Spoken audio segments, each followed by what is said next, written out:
Hi, great to see you. Come on in.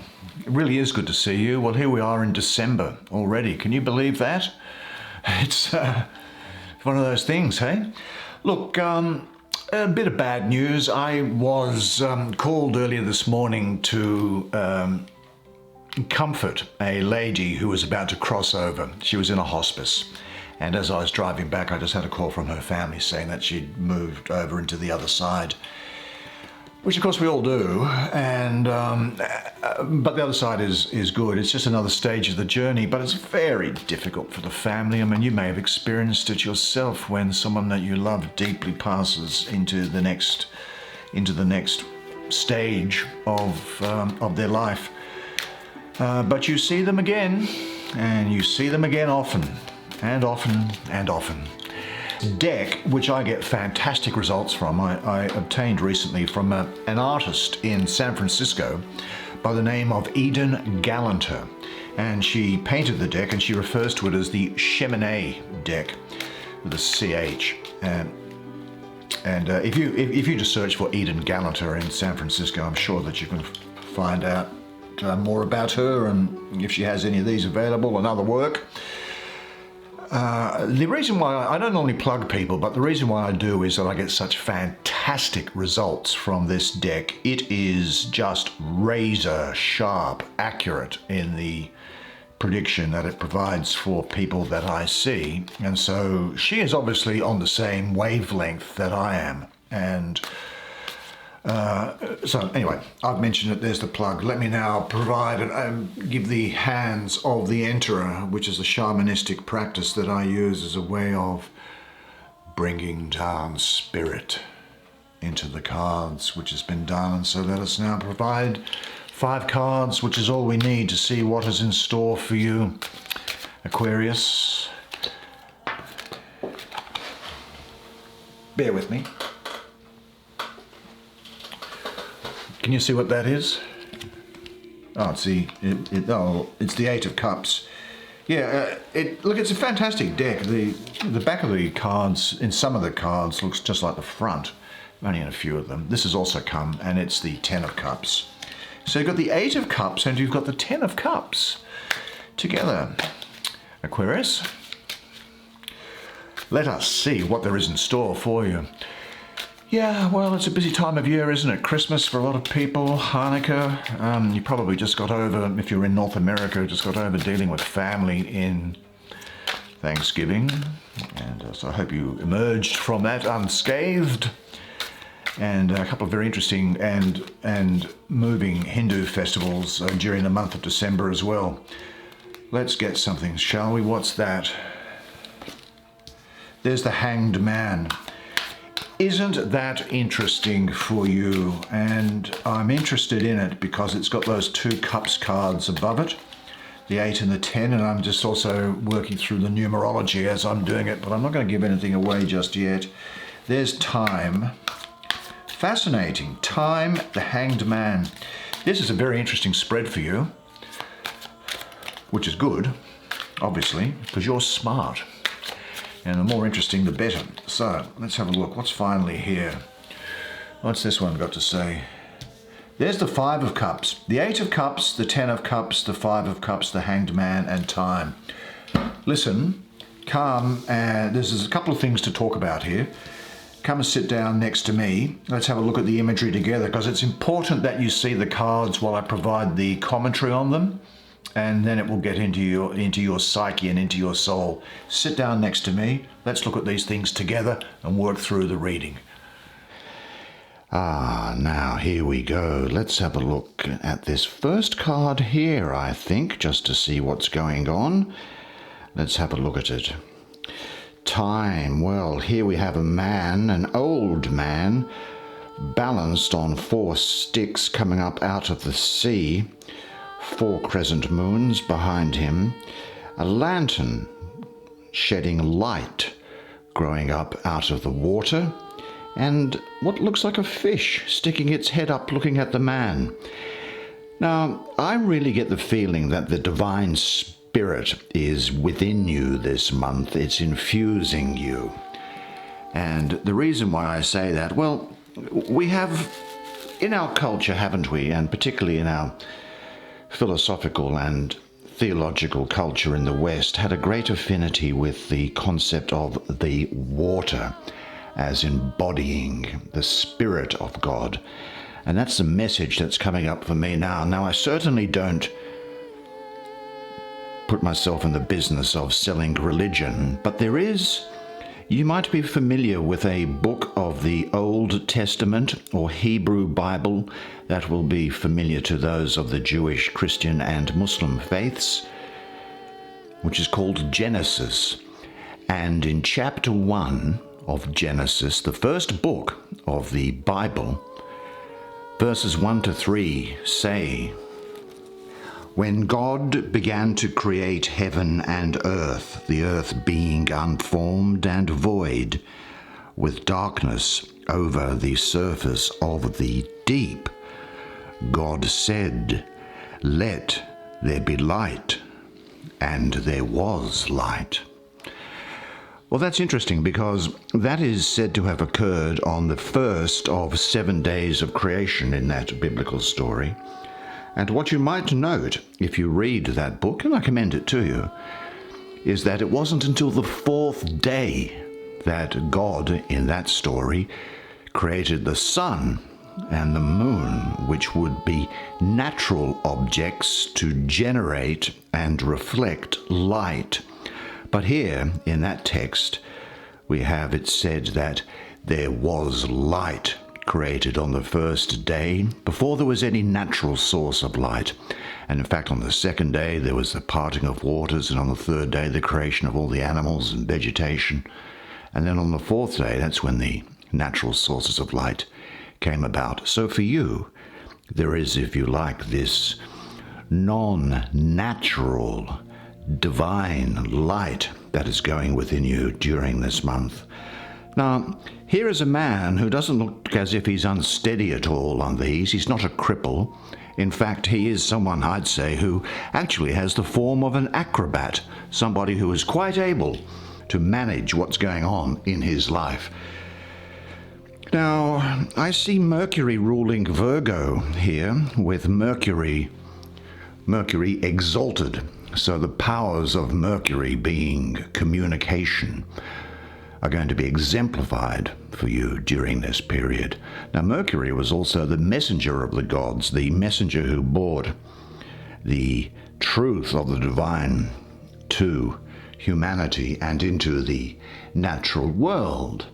This is the magus of the voice of power, and I think that what could happen is that you might find that you are a mentor communicating things to people during this month.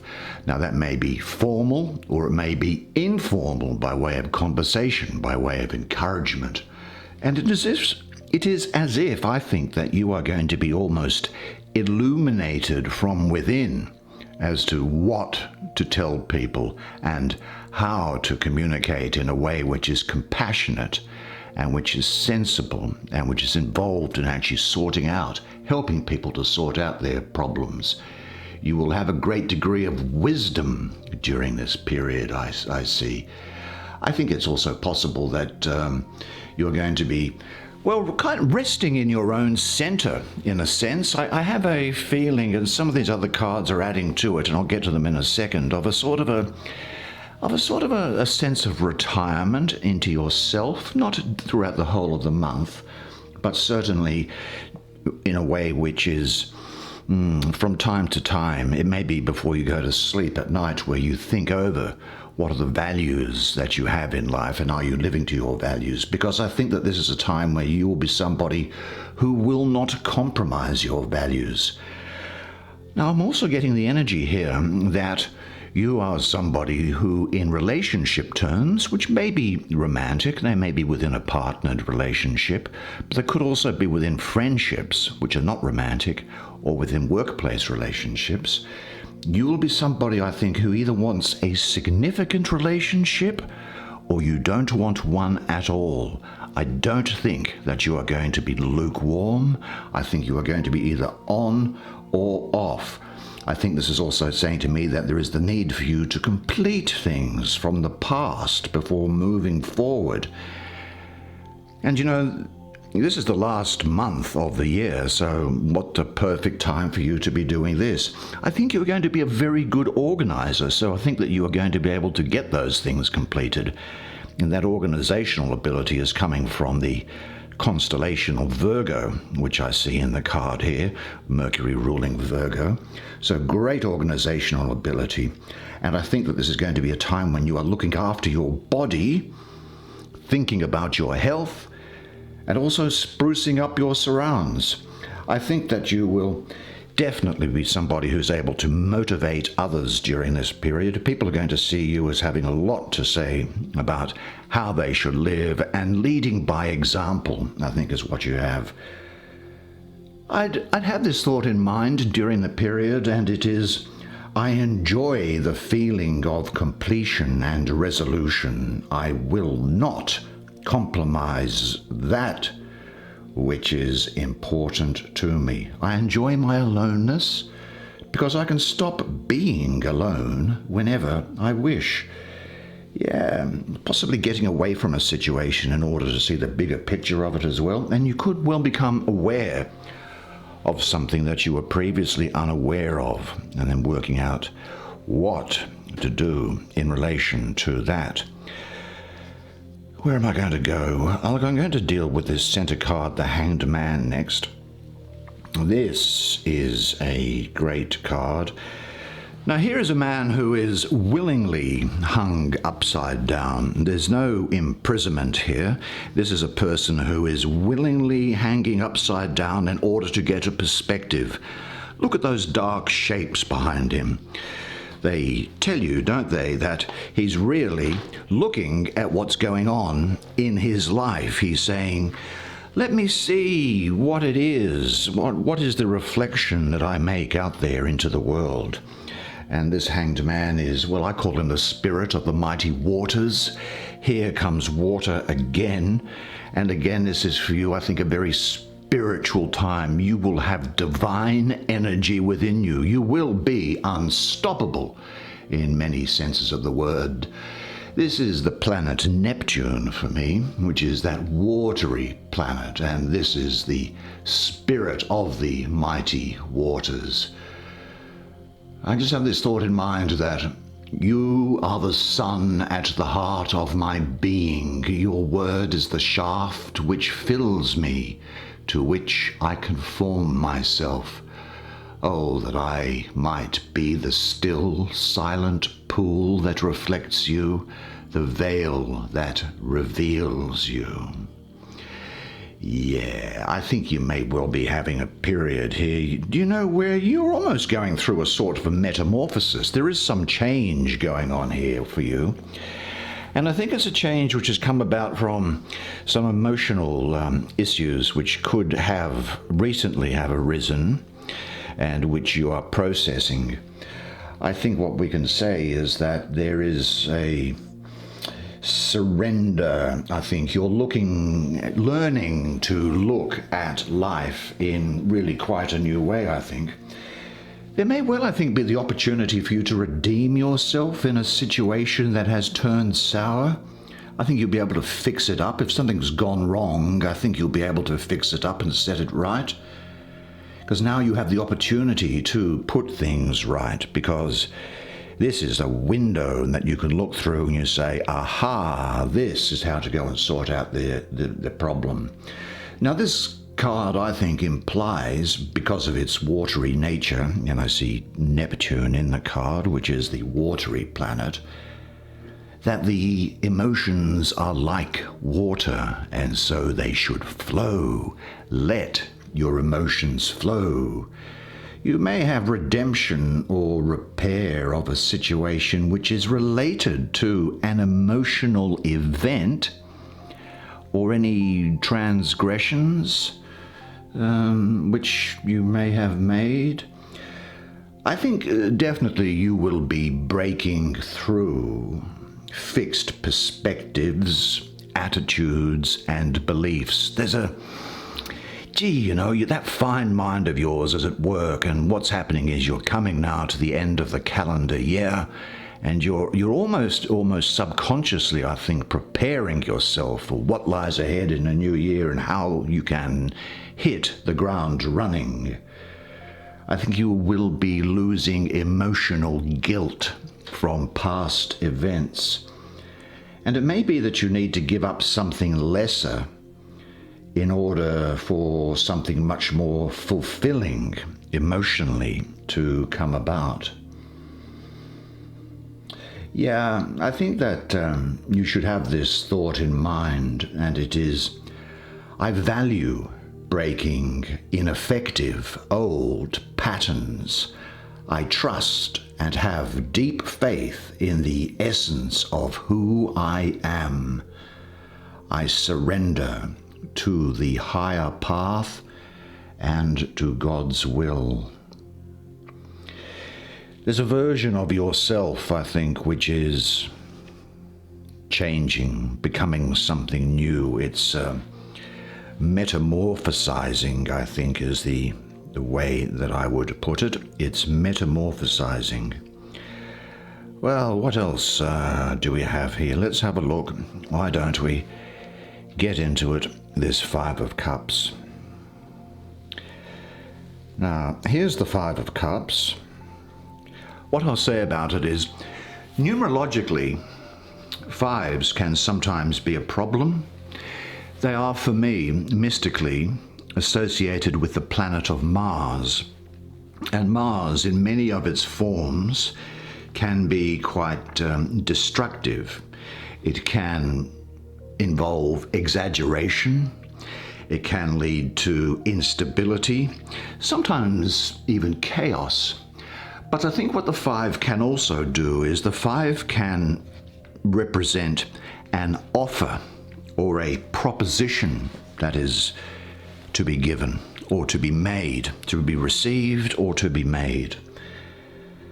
Now here we have a man sitting with, well, what looks like a bit of a broken heart, dripping what I would assume to be blood into this cup below him. The Lord of loss in pleasure. Loss in pleasure.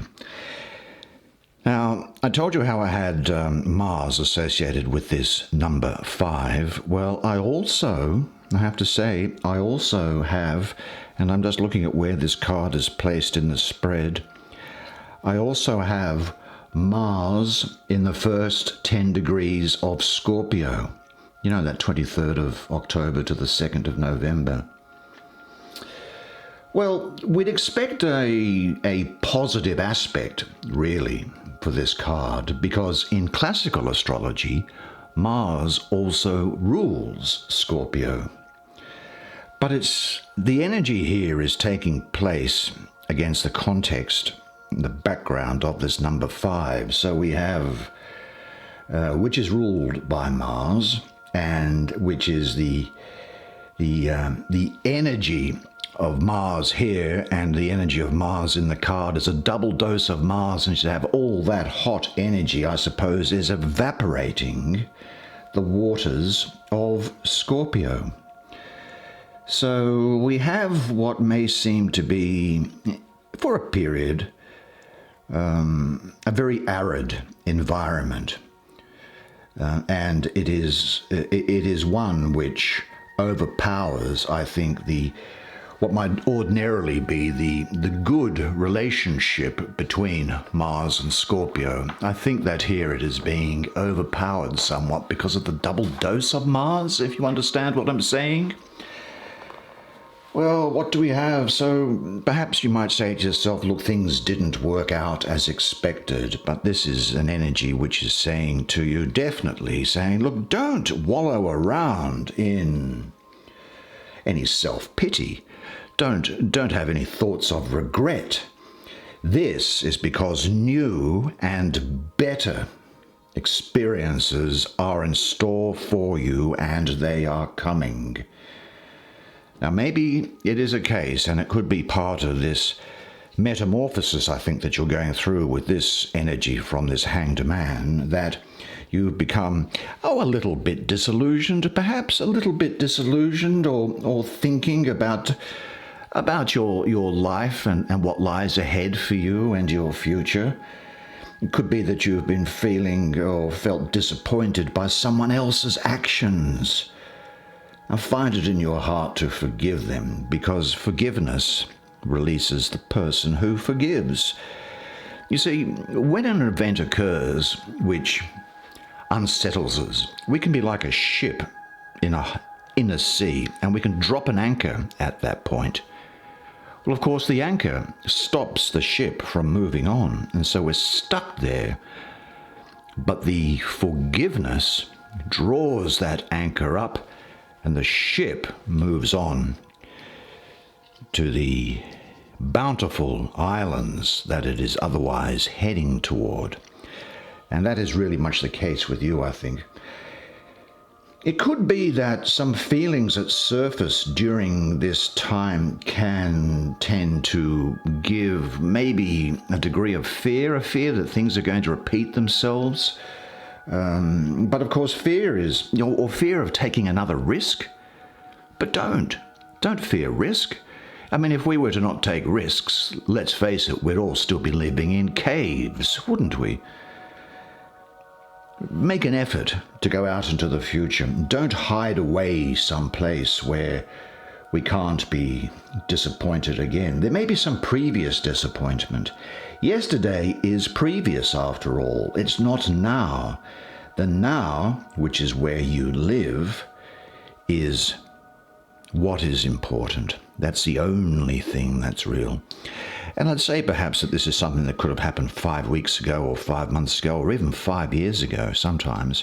Have a look back then and say, look, is this gnawing away at my subconscious? Is this sort of doing something to me which is, causing me to have problems and psychological problems or dissatisfaction? Love everything and nature, and love the beauty of everything that is around you, and notice everything that is around you.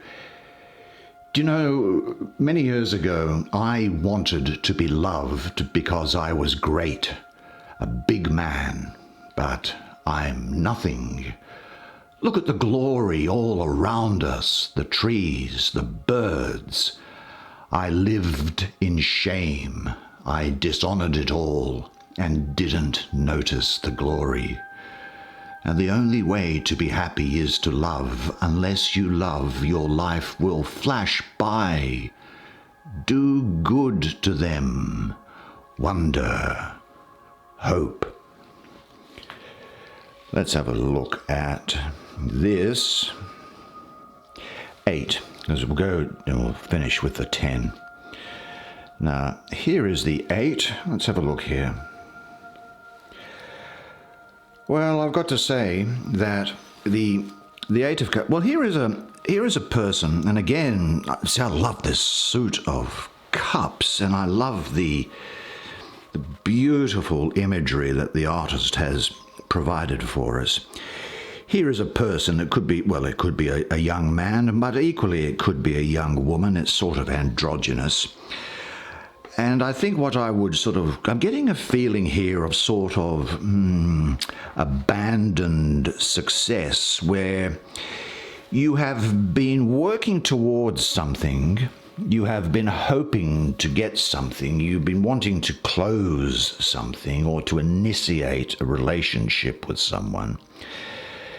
And yet it hasn't happened yet. And what you're doing is you're sort of kind of in the way of giving up. Now, why am I getting that feeling? Well, I'm getting it because placed, and you'll remember where it was, and I'll put it back there so that we can see it. Wobbling the camera around, I'm no Steven Spielberg, as you can see. You see, placed here at the end of this diagonal, and with this hanged man here, and with this time card here, I'm really getting Saturn ruling the first 10 degrees of Pisces, that 19th to the 28th or 29th, as it may be in the leap year type of time frame. Saturn in Pisces. Well, Saturn is all about structure, organization, discipline. It can sometimes be a very heavy energy, and it's about responsibility, whereas Pisces is intuitive, spiritual, emotional, and often engaged in fantasy. I think what happens is that Saturn, in a sense, kind of comes in and completely deadens the water of Pisces. Saturn dominates and suffocates the joy of Pisces, and there is the flightiness of Mercury here as well, and I'm getting that because this number 8 for me mystically and numerologically is associated with the planet Mercury. So I have Saturn in Pisces, but I have Mercury flying around as well, and that flightiness of Mercury. So the overall influences really are that of a sort of a dark Saturn resembling no growth. The other thing is that, as the YouTube astrologers will tell you, that I have Mercury here. In ordinary astrology, Mercury is also in detriment in Pisces. See, Pisces is the sign. Mercury is in detriment. So we have a feeling, I guess, of stagnation or an emotional blockage. Well, I wouldn't call it laziness. I'd kind of get a sense of saying, oh, look, I kind of feel like giving up is really the energy that's coming through here. It points to, I think, a sort of a feeling of stagnation in your life, where you might even lose interest in your friends for a while, or any like personal projects or hobbies that you're going on with. It could be that you even go through a sort of a self-martyrdom period where you deny yourself pleasure. You kind of have the situation where you don't have that get up and go. And that could be a reaction to feeling, well, empty in your life as a result of disappointments which would have come, or it could be because of this feeling of metamorphosis that you're going through. I don't think this is a bad card, incidentally. I think that this is actually a good card, and it has its proper role to play in what I think is a really beneficial change that's underway for you. Yeah, you know, around here there is an angel, or a center of consciousness, I'd call it, which has a name, and it's one of the 72 names of God.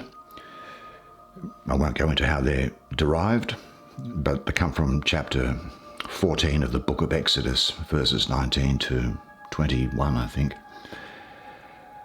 And the angel's name is Re'ahael, and that name substitutes for the name of Lord in another book of that Old Testament called the Book of Psalms. And I'm pretty sure it's Psalm 16, chapter 5, which says, "The Lord is my allotted share and portion. You control my fate." Now, meditating on that verse, as I say, I'm sure it's 16, verse 5, with every step you take and each moment that passes, you will feel comfort, confidence, and a stronger sense of direction. So you definitely do have friends in high places here, and don't forget this card here, which is saying that you are imbued with the divine spirit here. It's cloaking you. There is no harm going to come to you at all. You are safe and protected.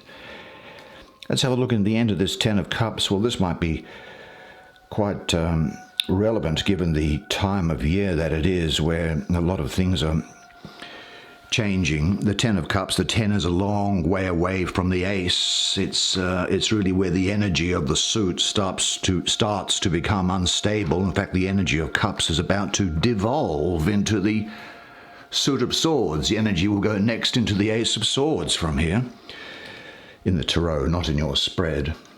This is, and here is a man sitting in the center of, well, whatever you might make that out to be. He is the Lord of perfected success. And I've got Pisces here again, I have to tell you. This time I have Mars in Pisces. And Mars in that third decan of Pisces, that 9th to the 19th of March. Now, as I mentioned before, Mars can be disruptive and it conflicts with peaceful Pisces. So what we have here is, well, something of a, what I'd call, maybe you've become bored or likely to become bored with something.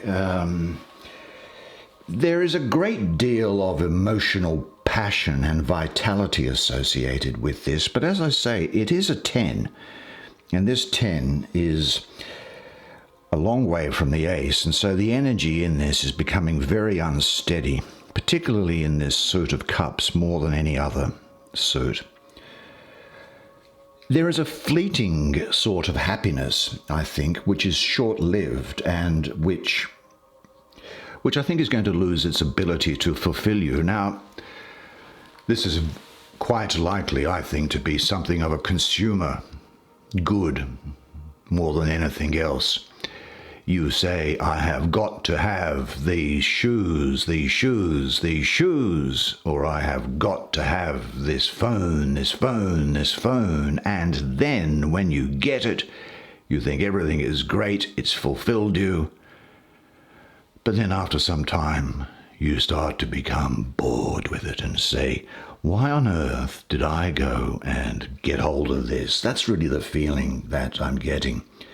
You think it's going to make you happy, but you then get bored and then you move on to the next thing. Now, if I was thinking about relationships, I'd say that it can relate to the loss of pleasure in what a relationship brings, and therefore you either have to alter the dynamic of the relationship or move away.